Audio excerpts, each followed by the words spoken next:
Now, Now, the United Kingdom wants an explanation from Nigeria and the Nigerian government about the arrest of Nnamdi Kanu, the leader of the indigenous people of Biafra. Kanu was arrested in June and extradited to Nigeria to face trial. The government hasn't revealed where Kanu was arrested, but his brother claims he was detained in Kenya and handed over to the Nigerian authorities. The government of Kenya has denied the allegation. Now, following his rearrest, he was taken to the Federal High Court in Abuja, where a judge granted the Department of State Services order to remand him in their custody until the 26th of July. the Youth Party is a new generational political association made up of individuals and groups that seek to serve and unite Nigerians. That much is spelt out as a mission statement. And with 2 days to the local government elections, the party says there could be no better time for voters to begin to change the governance narrative in the state. For a quick chat around matters defining Lagos LG polls, politics, and socio-political realities of Nigeria in general, we're now being joined by Ayo Adio, National Publicity Secretary for the Youth Party. Good to have you with us. Thank you for having me. Pleasure. Welcome to the show. Thank you.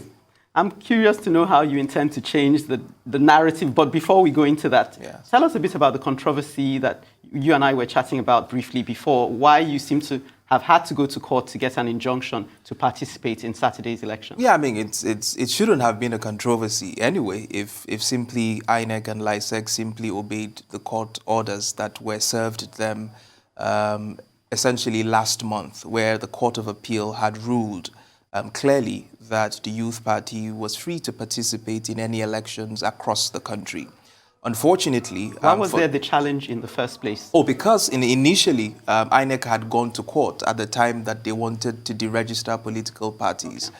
And our party was relatively new. And so we went to court, preempting what INEC was going to do. And the court listened to our case and sided with us and cautioned INEC and restrained them from deregistering the party. That was Federal High Court in Abuja. Of course, for some reason, INEC decided to appeal what seemed like a clear judgment.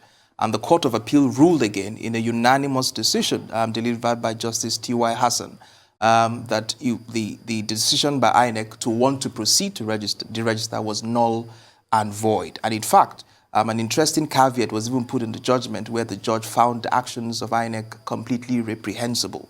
And so with that judgment, it was clear that we're free to participate in any other elections. Unfortunately, for some reason again, they did not appeal the judgment, neither did they list our names on the website to participate in the Lagos polls. And so we went to court again in Lagos State, where thankfully Justice Aluko looked at the merits of the case and sided with the judgment of the appeal court and then placed an injunction that the elections in Lagos State will not hold without the participation of Youth Party.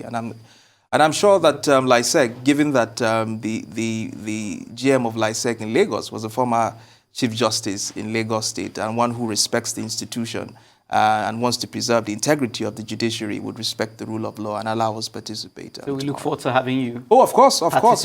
Definitely, we're going to be in the polls. We are ready to ride. All right. The All Progressive Congress is quite dominant in Lagos State. Their footprint seems to be everywhere. How do you intend to change the tide? Do you have the numbers and the following to do that? At least at the local council development area. Fantastic. And I tell you something interesting, because everywhere that the party has campaigned at, a lot of Nigerians, a lot of Lagosians were awakened to some sort of a fresh breath of hope. They are tired of the existing political parties. They are tired of the status quo. And they want some sense of some breath of fresh air.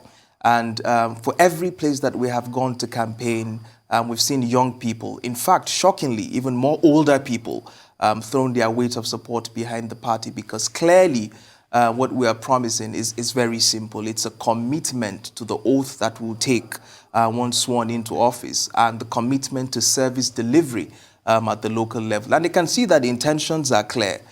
We have overly qualified candidates who are running for councillorship positions, which is, I mean, the lowest scale of governance. We are not flirting around with governorships or presidential positions like many would like to do. We are committed to the growth and development of our communities, and that's why we have brilliant candidates running for councillorship. Because it's one thing to campaign and see people really drum up support for you.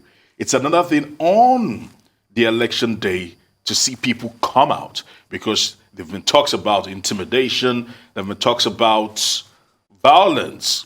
Greeting some of these elections we've seen in Lagos, the turnout is usually not as high as what we see when it comes to involvement pre-elections. Which is a sad thing. The average turnout in Lagos elections are usually below 12%. That's usually sad.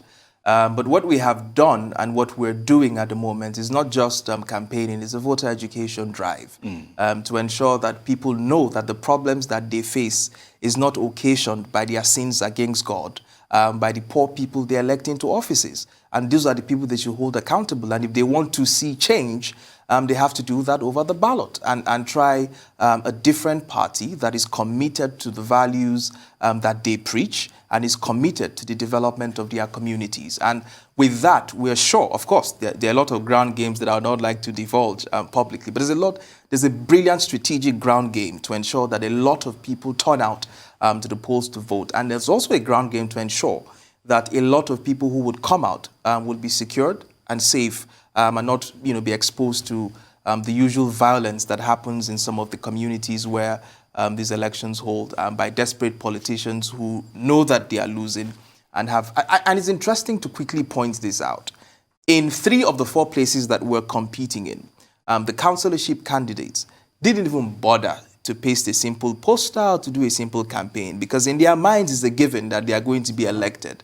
And the people that we've spoken to are upset by that audacity that, you just think that for some reason you're going to be anointed and rolling to office. And the Nigerian people watch this and they see value in young people knocking their doors, selling their programs to them, and putting themselves on the line, that you can hold me accountable if I fail on these promises that I am making the next 3 years, and you can hold us accountable for that. And that has sparked something exciting to see from the Nigerian people that I'm sure that it will translate to votes on election day. It's definitely intriguing that you feel you can offer that breath of fresh air. But you speak of holding our local officials accountable.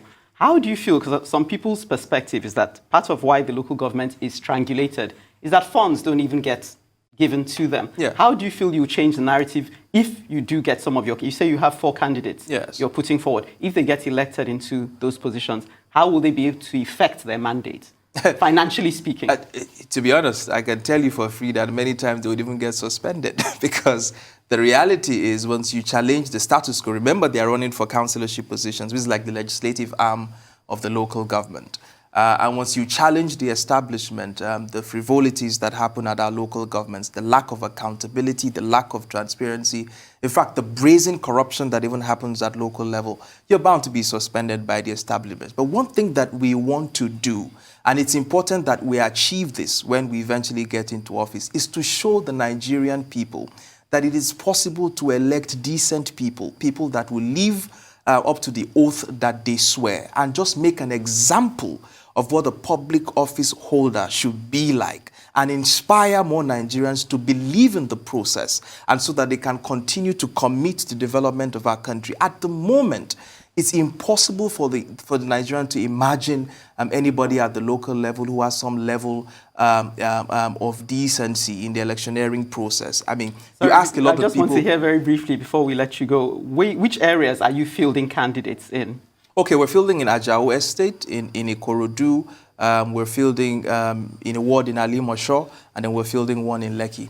All right, I want to say many thanks to you for your time here today, talking about Ayo Adio, National Publicity Secretary of the Youth Party. Thank you. It's a pleasure to be on.